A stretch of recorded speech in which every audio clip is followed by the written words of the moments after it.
This one starts off weird, so I'm going to let you see the way it was delivered to the house.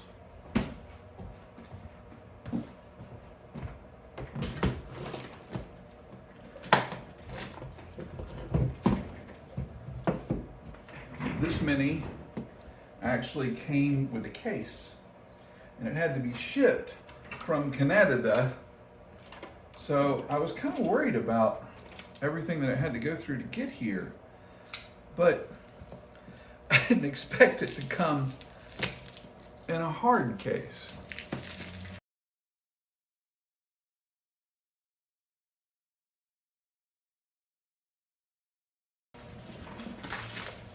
This one was discontinued in 2001, and I looked for it for a while on Reverb and couldn't really seem to locate anything that was close or anything that was in the United States.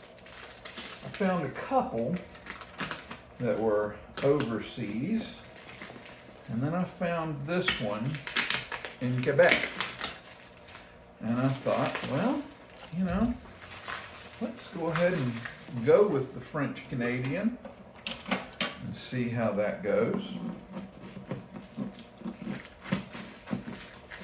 And so after some conversation back and forth with the owners of the shop, and I'll put their information on the screen. The gentleman in the brown truck dropped this off today.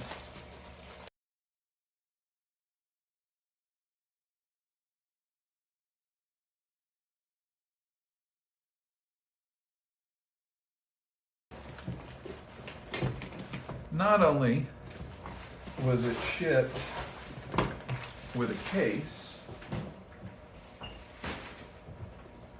but it was shipped with a case and a wire tie closed and cut on the lock.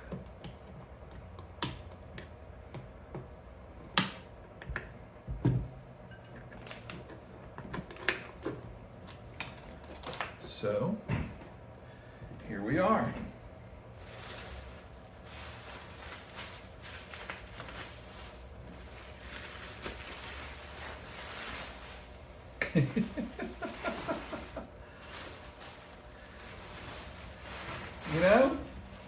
Given what I spent on the guitar, the case is a really nice case. Oh, but here it is. The Washburn Maverick series.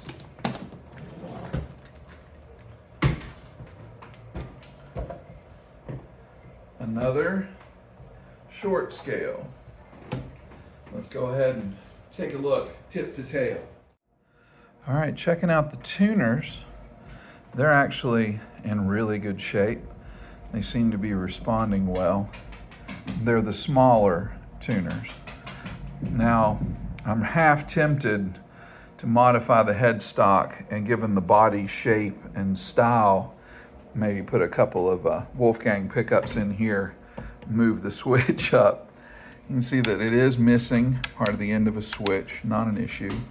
It has the knobs that I'm not entirely sure of. A little bit loose, not bad. This one's actually pretty snug. This one's a little loose, but I tend to replace the pots anyway. Just your normal standard humbucking pickups and a fixed bridge. Now, an adjustable bridge.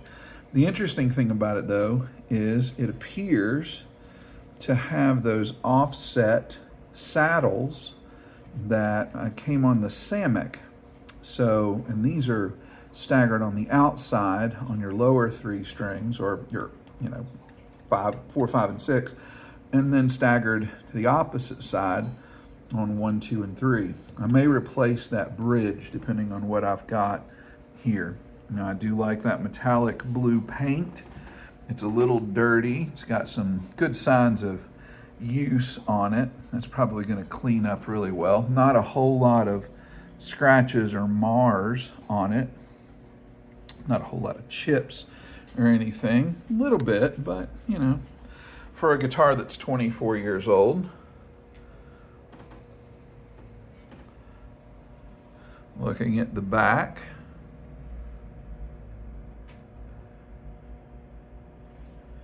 it appears to be in fairly decent shape. It has been played. You gotta like that. And then it comes with the customary sticker that we've gotten so used to with the model number printed in gold. And I would be willing to wager, if you look at some of the Samex, you're going to see a very similar sticker on the back of their headstocks, as well as very similar tuners. So I kind of think I was right in my estimation of figuring that this was not necessarily manufactured first by Washburn. Here we are in its overview. Fretboard does not look to be in bad shape. Frets obviously need cleaning, but nothing really, well, there's a little bit that's going to go on the sides that'll take care of. They're actually pretty sharp, but that may actually be because of the shipping. It was shipped during a dry season, so we're going to hydrate it for a couple of days and see if that doesn't make a difference.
Well, the first major issue that comes in that was unique to this build is that the switch would not fit given the thickness of the top of the guitar.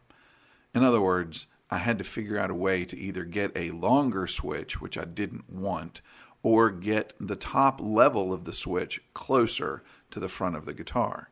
So, given the fact that I grew up whittling sticks, I decided to just get my pocket knife and waller it out. I understand that waller is not necessarily a scientific term, but to me it is the most appropriate term for this process. And it's just taking a little bit off the sides each time, whether you're using a drill bit or a knife or something to that effect, then trying to see if what you're trying to do is working in the way that you're wanting to do it, and then going back and taking a little more of the material off. I'm working in an angle because I don't want to open up the hole on the top of the guitar at all. I have a very small washer that's going to go around the switch, and I don't want to crackle the paint so that I have to figure out a way to correct that. I made that mistake on Missy by using a pair of needle nose pliers when trying to tighten the switch. I have no doubt that someone watching this has thought, if you just took a drill bit and sunk it a little bit into the hole, it would do the same thing and take a whole lot. Yes, it would, if I happen to have a drill press, but I don't. And I've made the mistake of punching through into material I didn't want to change by trying to hold a drill as if I were using it like a drill press. That's the first Vox SDC1 modification that I did. The other thing that's important to remember is that this is as much a part of the MGS as recording or playing or practicing. Because when I move too fast, when I try to do things for content's sake, I tend to mess it up. I'm going to see Richard Coxon playing in London in the summer, in July. I've ordered a scratch plate in the same. Damn it. This switch is what took the most time by far. Every time I moved it, I knocked a connection loose. Every time I tried to solder, I got too much solder on the switch and not enough on the wires to make a secure connection. I wired it backwards twice. It became an incredibly frustrating thing to have to deal with. And actually, in fooling with this switch, halfway through, I went to bed and came back the next day. That's a very rare thing for me to stop in the middle of one of these assemblies and just not necessarily give up, but recognize that I need a break. Not that I don't need to do that fairly often, but it's rare that I actually have the maturity to recognize it's a good thing to do. Basically, what would happen, given the quality of the connections that I was making, is every time I would make a connection with one wire, I would accidentally disconnect another.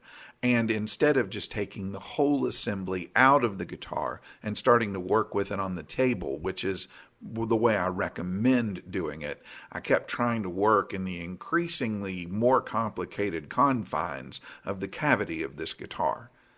That is not the choice that I would make if I were recommending how to do this to someone else.